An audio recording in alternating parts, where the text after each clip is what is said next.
أعوذ بالله من الشيطان الرجيم بسم الله الرحمن الرحيم يعتذرون إليكم إذا رجعتم إليهم قل لا تعتذروا لن نؤمن لكم قد نبأنا الله من أخباركم وسيرى الله عملكم ورسوله ثم تردون إلى عالم الغيب والشهادة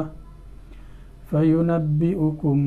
بما كنتم تعملون صدق الله العظيم۔ یہ لوگ آپ کے پاس عذر خواہی کریں گے جب آپ ان کے پاس لوٹ کر آئیں گے۔ غزوہ تبوک کا تذکرہ کل ہوا تھا۔ سن 9 ہجری میں رسول اکرم صلی اللہ علیہ وسلم کو یہ اطلاع ملی کہ روم کی طرف سے سرحد پر ایک بہت بڑی فوج اکٹھی ہو رہی ہے جو مدینہ منورہ پر حملہ آور ہوا چاہتی ہے۔ چنانچہ ان کے حملے کو روکنے کے لیے اور شر سے مسلمانوں کو بچانے کے لیے رسول اکرم صلی اللہ علیہ وسلم نے مسلمانوں کو تیار ہو کر نکلنے کا حکم دیا۔ لیکن یہ جو وقت تھا قرآن کریم بھی کہہ رہا ہے کہ بہت تنگی کا وقت تھا، سخت گرمی کا موسم اور پھل کے پکنے کا وقت ہو رہا تھا، کٹائی کا وقت ہوا چاہتا تھا، اس لیے لوگوں کے لیے اس وقت نکلنا بہت گراں گزر رہا تھا۔ چنانچہ خود مسلمانوں میں بھی بعض مسلمان وہ تھے جن میں تردد کی کیفیت تھی، اور اس آیت میں جو تذکرہ ہے یہ منافقین کا تذکرہ ہے کہ یہ جو منافقین ہیں جو صرف ظاہری اعتبار سے جنہوں نے کلمہ پڑھا ہے اور اندر سے مسلمان نہیں ہیں، یہ آپ جب لوٹیں گے، رسول اللہ صلی اللہ علیہ وسلم نکلے مسلمانوں کی جمعیت کے ساتھ اور وہاں مقابلے کی نوبت نہیں آئی، لیکن بہرحال اس کے بعد آپ صلی اللہ علیہ وسلم واپس مدینہ منورہ تشریف لائے۔ 1 مہینے کا لمبا سفر تھا، تو مدینہ منورہ واپس پہنچنے سے پہلے یہ آیت نازل ہوئی کہ جب آپ پہنچیں گے تو یہ جو منافقین ہیں یہ آئیں گے آپ کے سامنے اور طرح طرح کے عذر پیش کریں گے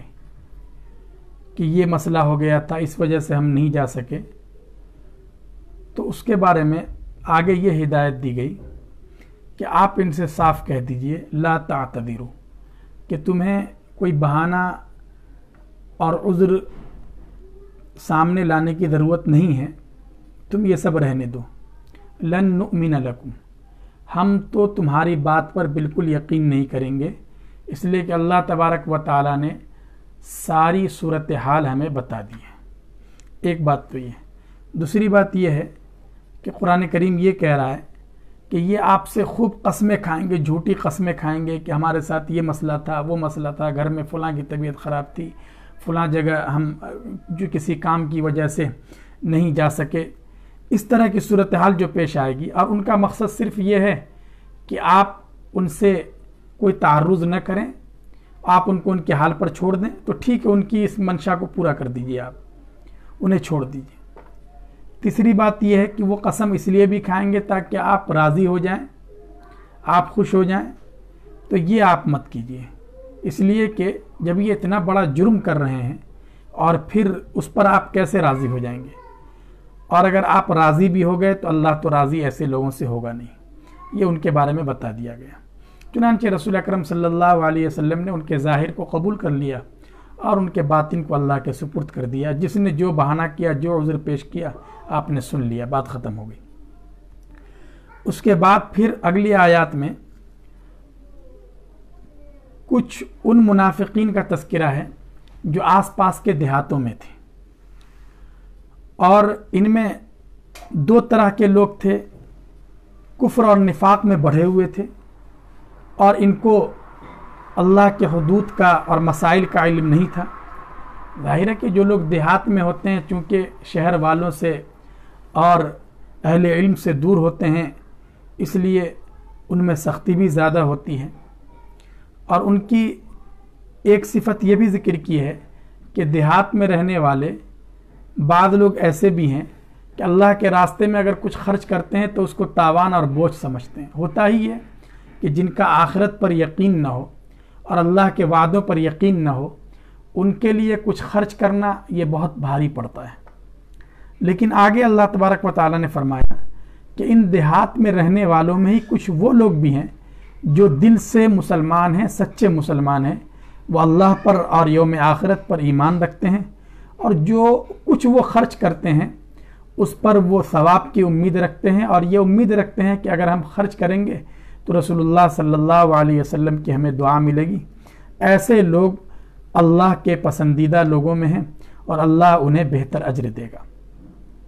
اس کے بعد اللہ تبارک و تعالیٰ نے صحابہ کرام کی فضیلت ذکر کی ہے، والسابقون الاولون من المہاجرین والانصار، کہ جو سابقین اولین ہیں، جو بالکل ابتدا میں پہل مسلمان ہو چکے، ایمان لے آئے،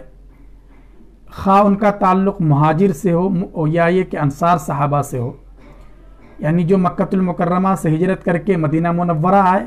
یا یہ کہ مدینہ ہی کے رہنے والے جو صحابہ کرام ہیں، ان میں جو سابقین اولین ہیں،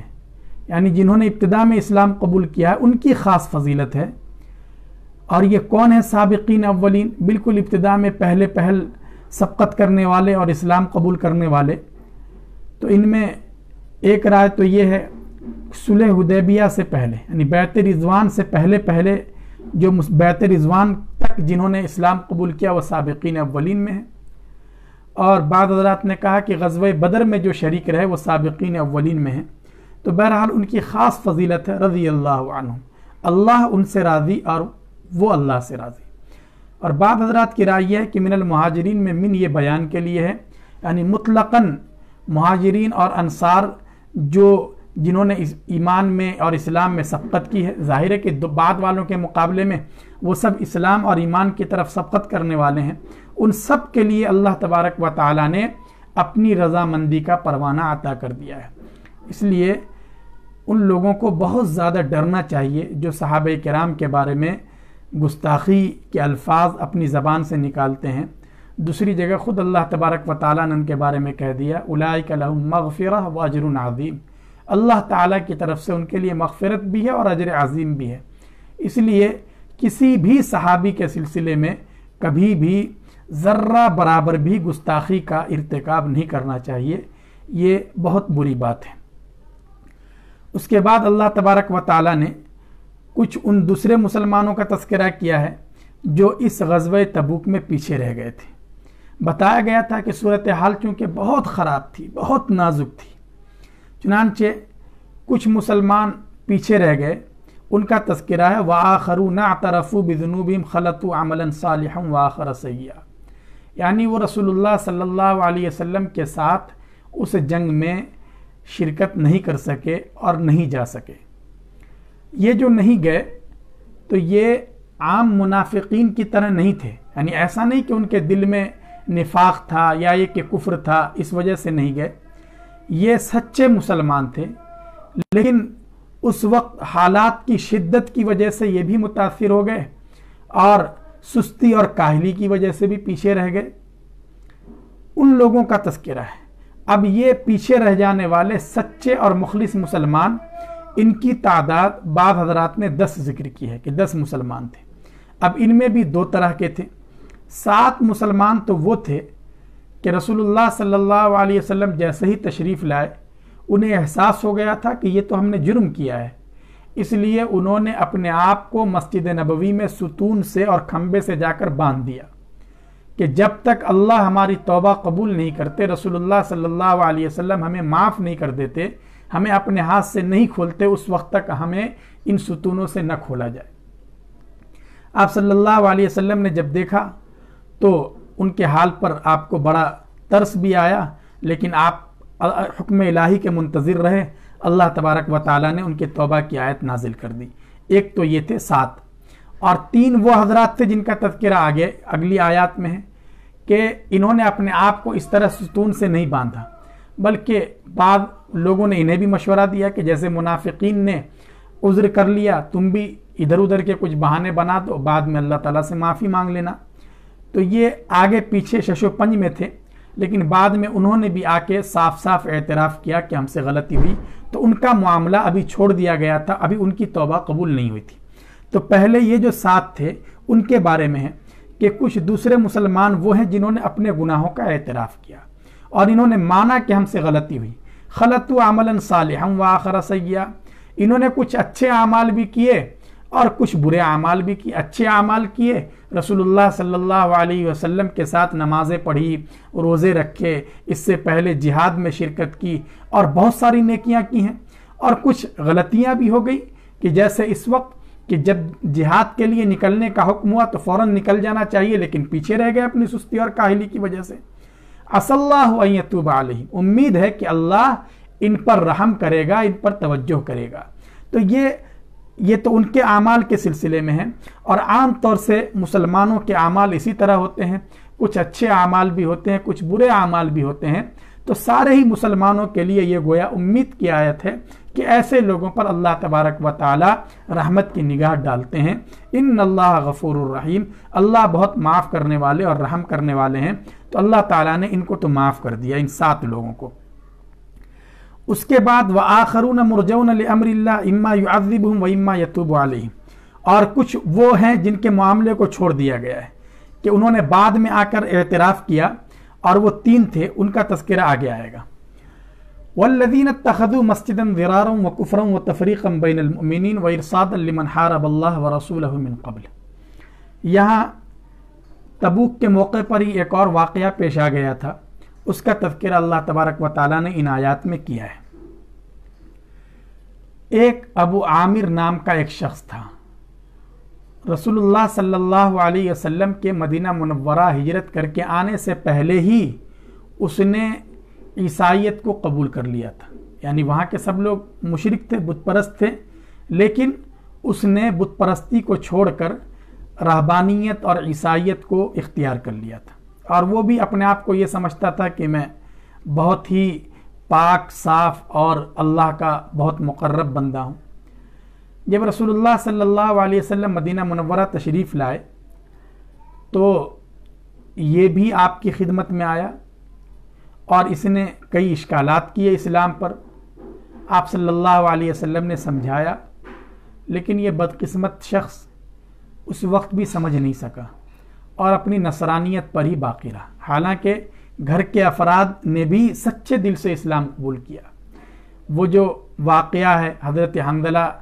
رضی اللہ تعالیٰ عنہ کا، غزوہ احد کے موقع پر جنہیں فرشتوں نے غسل دیا تھا، حضرت حنظلہ اسی کے بیٹے ہیں۔ ابو عامر جو ہیں حضرت حنظلہ کے والد ہیں، تو بیٹوں کو بھی اللہ نے ہدایت عطا کر دی، لیکن باپ اس کے دماغ میں کچھ اور، بلکہ اس نے آپ صلی اللہ یہ اس نے بد دعا کی۔ اس کے بعد پھر وہ پوری طرح، اور اس نے کہا بھی کہ جو بھی آپ کا مخالف ہوگا میں اس کا ساتھ دوں گا۔ چنانچہ مکہ کے کافروں نے جب بھی حملہ کیا اور مقابلہ کیا، یہ ان کے ساتھ رہا، یہودیوں کے ساتھ رہا، حنین تک دشمنوں کے ساتھ یہ بھی مقابلے کے لیے تیار رہا، اور اس طرح مسلمانوں کو نقصان پہنچانے کی اس نے کوشش کی۔ بلکہ قیصر روم کے پاس بھی گیا، اور وہاں بھی اس نے یہ کوشش کی کہ قیصر روم مدینہ پر حملہ کر کے مسلمانوں کو نیست و نابود کر دے۔ اسی موقع پر اس نے مدینہ منورہ میں جو منافقین تھے جن کے ساتھ اس کا ساٹھ گانٹھ تھا، ان کو اس نے کہلوایا کہ دیکھو، میں باہر سے ایک اس وقت کی جو سب سے بڑی مضبوط طاقت ہے، روم کی طاقت، میں اس طاقت کو تیار کر رہا ہوں، اور امید ہے کہ قیصر کی طرف سے مدینہ پر حملہ ہو جائے گا، لیکن اندر سے بھی تمہیں بغاوت کرنی ہے اور مسلمانوں کے خلاف مہادارائی کرنی ہے، اور اس کے لیے یہ کرو کہ تم اپنی طاقت کو اکٹھی کرو، تمہارے پاس اسلحہ بھی ہونے چاہیے، تمہارے اپنے مشورے ہونے چاہیے۔ اس کے لیے سب سے بہتر طریقہ یہ ہے کہ مدینے میں چونکہ ہر طرف اسلام پھیل چکا ہے، تمہارے لیے یہ کام کھلے عام کرنا بہت مشکل ہے، ایسا کرو ایک عمارت بنا لو اس کے لیے، لیکن وہ عمارت مسجد کے نام پر ہو، کیونکہ جب مسجد کے نام پر وہ عمارت ہوگی تو مسلمان اس کو نظر انداز کریں گے، مسلمان یہ سوچیں گے کہ یہاں بھی اللہ کی عبادت ہو رہی ہے۔ چنانچہ اس کے کہنے کی وجہ سے مدینہ منورہ کے 12 بڑے منافقین جو تھے وہ اس کام کے لیے تیار ہو گئے، اور انہوں نے جہاں مسجد قباء ہے اس کے قریب ہی تھوڑے سے فاصلے پر ایک جگہ دیکھ کر وہاں پہ ایک مسجد بنا لی، اور مسجد بنانے کے بعد خود اس مسجد کو مسجد ثابت کرنے کے لیے تاکہ مسلمانوں کو اس پر شبہ نہ ہو، رسول اللہ صلی اللہ علیہ وسلم کی خدمت میں بھی حاضر ہوئے اور یہ گزارش کی کہ آپ تشریف لے چلیں اور آپ پہلے نماز وہاں پڑھ لیں تاکہ مسجد کا افتتاح ہو جائے اور ہمیں برکت حاصل ہو۔ چونکہ مسجد قباء میں نمازی زیادہ ہو رہے تھے، اس لیے اور لوگوں کو اندھے بھی ہیں اور لوگ معذور بھی ہیں، سب کے لیے وہاں پہنچنا مشکل ہو رہا تھا، اس لیے ہم نے یہ ایک مسجد بنا لی ہے۔ آپ صلی اللہ علیہ وسلم نے فرمایا کہ دیکھو اس وقت تو ابھی ہم غزوے کے لیے اور جہاد کے لیے جا رہے ہیں، لمبا سفر ہے، جب ہم واپس آئیں تو اس وقت تم آنا۔ چنانچہ جب آپ صلی اللہ علیہ وسلم واپس ہو رہے تھے اسی وقت مدینہ منورہ پہنچنے سے پہلے آپ پر یہ آیات نازل ہوئیں اور ساری صورتحال واضح کر دی گئی کہ یہ جو مسجد کہہ رہے ہیں یہ، اور آپ نے جس کے افتتاح کا وعدہ فرمایا ہے وہ مسجد ہے ہی نہیں، انہوں نے جو مسجد بنائی ہے اس کا مقصد عبادت نہیں ہے اور اللہ کو یاد کرنا نہیں ہے، بلکہ اس کے مقاصد کیا ہیں؟ ضرارن و کفرن، کہ یہ تو نقصان پہنچانے کے لیے ہے تاکہ مسلمانوں کو نقصان پہنچائیں، ان کے خلاف پلاننگ ہو اور میٹنگ ہو، وہ کفرن، اور اندر یہ کفر ہے، اس لیے ان کو ایمان والوں کی مسجد منظور نہیں ہے، اس لیے اپنی ایک الگ مسجد بنا رہے ہیں، وہ تفریقم بین المؤمنین، اور اس کا مقصد یہ ہے کہ ایمان والوں میں آپس میں تفرقہ پیدا کر دیں، کہ جو لوگ مسجد قباء میں اجتماعیت کے ساتھ نماز پڑھتے تھے اب یہاں ایک نئی مسجد بن جائے، کوئی یہاں جائے کوئی وہاں جائے اور آپس میں اختلاف ہو، انتشار ہو، اور ان کا مقصد یہ ہے کہ مدینے میں اسلامک اسٹیٹ کے خلاف یہ اپنا ایک پورا ایک سسٹم بنائے اور ابو عامر کو اور دوسری دشمن طاقتوں کو اس کی پوری رپورٹنگ کرتے رہیں، وَإِرْصَادًا لِمَنْ حَارَبَ اللَّهَ وَرَسُولَهُ مِنْ قَبْلِ، یہ ان کے مقاصد ہیں۔ آپ صلی اللہ علیہ وسلم پر جب یہ آیات نازل ہوئیں تو آپ صلی اللہ علیہ وسلم نے چند صحابہ کو بھیجا اور ان صحابہ کرام نے وہاں پہنچ کر اس مسجد کو منہدم کر دیا۔ مسجد کا مطلب وہ جو ڈھانچہ تھا اس کو منہدم کر دیا اور اس کو بالکل زمین کے برابر کر دیا، اور بعض روایات میں ہے کہ کچھ لکڑیاں وغیرہ بھی تھیں، اس میں آگ لگا کے اس کو خاکستر کر دیا۔ اب یہاں اس کو جو مسجد کہا گیا ہے یہ صرف ظاہری اعتبار سے، ورنہ یہ حقیقت میں مسجد تھی ہی نہیں۔ مسجد تو وہ ہے جسے اہل ایمان تعمیر کریں اللہ کی عبادت کے لیے، اور یہاں تو صاف لفظوں میں کہا گیا ہے کہ مسلمانوں کو نقصان پہنچانا چاہتے تھے اور انہوں نے اپنے کفر کی وجہ سے یہ عمارت بنائی تھی، اس لیے وہ مسجد تھی ہی نہیں، صرف لفظ کے اعتبار سے ہے۔ آج بھی اس طرح کی صورتحال سے مسلمانوں کو بچنا چاہیے۔ مثلا مطلب یہ ہے کہ اگر کہیں ایک مسجد ہے تو صرف ایک مسجد کو نقصان پہنچانے کے لیے برابر میں دوسری مسجد بنا رہے ہیں جس کی وجہ سے وہاں کی اجتماعیت کو نقصان پہنچ رہا ہے، تو یہ بری بات ہے، اچھی بات نہیں ہے۔ یا یہ کہ صرف دکھلاوے کے لیے کر رہے ہیں، دوسرے مقاصد ہیں، اپنی چودراہٹ کے لیے اپنی ایک الگ مسجد بنا رہے ہیں، تو یہ سب اچھی چیزیں نہیں ہیں۔ لیکن اگر کوئی مسلمان اس مقصد سے بھی کوئی مسجد بنا ہی لے تو شریعت کے اعتبار سے اس پر مسجد کے احکام جاری ہو جائیں گے اور وہ مسجد ہی کہلائے گی،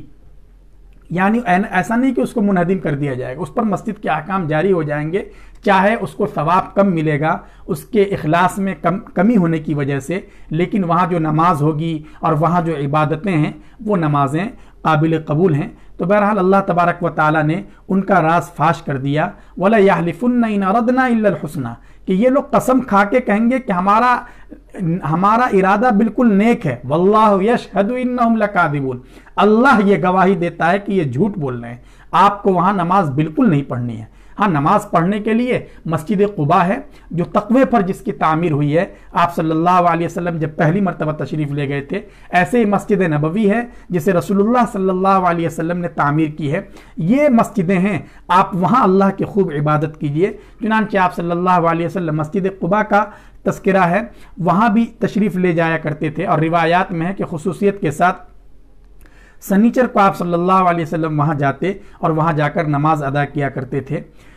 تو اس کے بعد اللہ تبارک و تعالیٰ نے یہ ایک ذیلی واقعہ آیا تھا اس کا تذکرہ کیا، اور اس کے مقابلے میں جو سچے اور پکے مسلمان تھے جنہوں نے جنت کے بدلے اپنی جان کو اور اپنے مال کو سب کو اللہ کے راستے میں بیچ دیا، ان اللہ اشتری من المؤمنین انفسهم واموالهم بان لهم الجنہ، ان کا تذکرہ کیا ہے کہ ایسے ایمان والے بنو جن کا ایمان اتنا مضبوط تھا، جو توبہ کرنے والے تھے، عبادت کرنے والے تھے، اللہ کی تعریف کرنے والے تھے، روزہ رکھنے والے، رکوع کرنے والے، سجدہ کرنے والے، اور نیکیوں کا حکم دینے والے، برائی سے روکنے والے، اللہ کے احکام کی پابندی کرنے والے، یہ اہل ایمان تھے جو بیعت عقبہ میں شامل تھے۔ ان کی اطاعت کرنی چاہیے اور ان کی پیروی کرنی چاہیے۔